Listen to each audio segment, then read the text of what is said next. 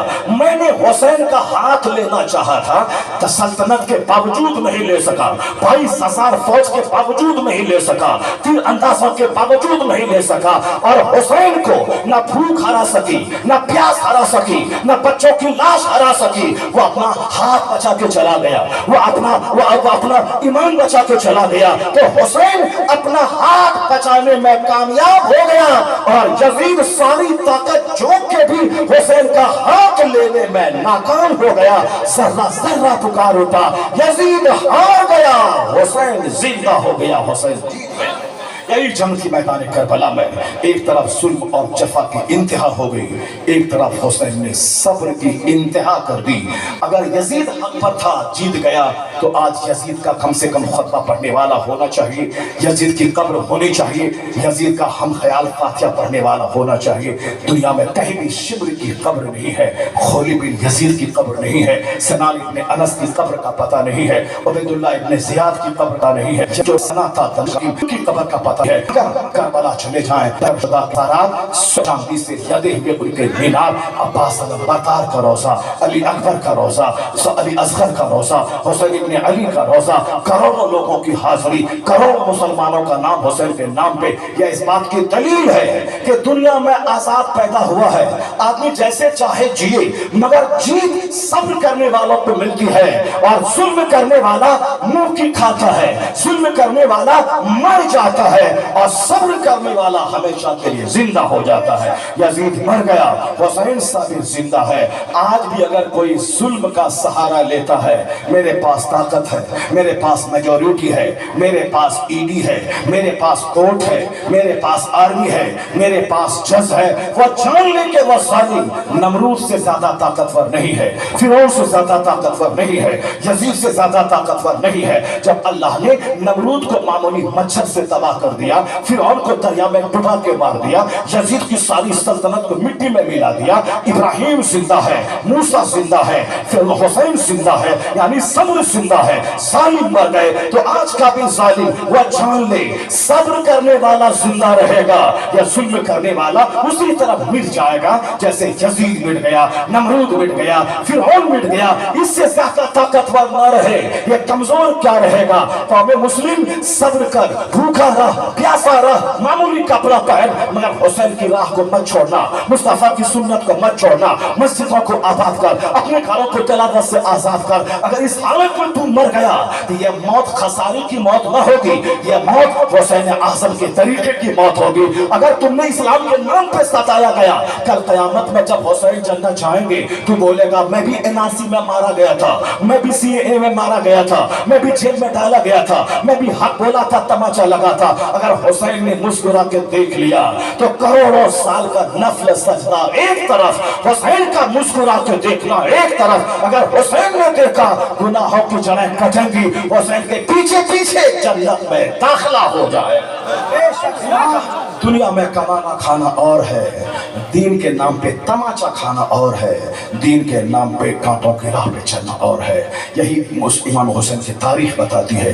کہاں اس یودھا نے دین بچایا, سب کچھ لوٹا کے ہم نے اس تاریخ کو ڈھول کا, ڈرامہ کا, ڈیجے کا, کھانے پینے کا, چرس پینے کا ذریعہ بنا دیا. سچا اعلیٰ حضرت کا ماننے والا, حسین اعظم کا ماننے والا, غصہ کو پاؤں کے نیچے دفن کر دے, اور بڑا ہونے کے احساس کو پاؤں کے نیچے دفن کر دے, اور گھمنڈ اور غرور کو پاؤں کے نیچے روند دے. جہالت اور الٹریسی, جس طرح کافر بھی بولتا ہے کہ ہم پوری جگنناتھ گئے تھے, یہ بیٹا ہوا ہے, یہ بال منڈن وہی ہم کریں گے, یہ ساری جہالتیں چھوڑ دے. حق کے نام پہ کٹنے کا جگر پیدا کر. یہ خرافات واقعات جو کافروں کے کام سے میل کھاتا ہے, ساری چیزیں چھوڑ دے. الحمدللہ اعلیٰ حضرت کے مسلک کے علماء نے خطاب کے ذریعے, کتابوں کے ذریعے, تحریر کے ذریعے جو محنتیں کی ہیں, ان محنتوں کا اثر ہے کہ میرے گاؤں میں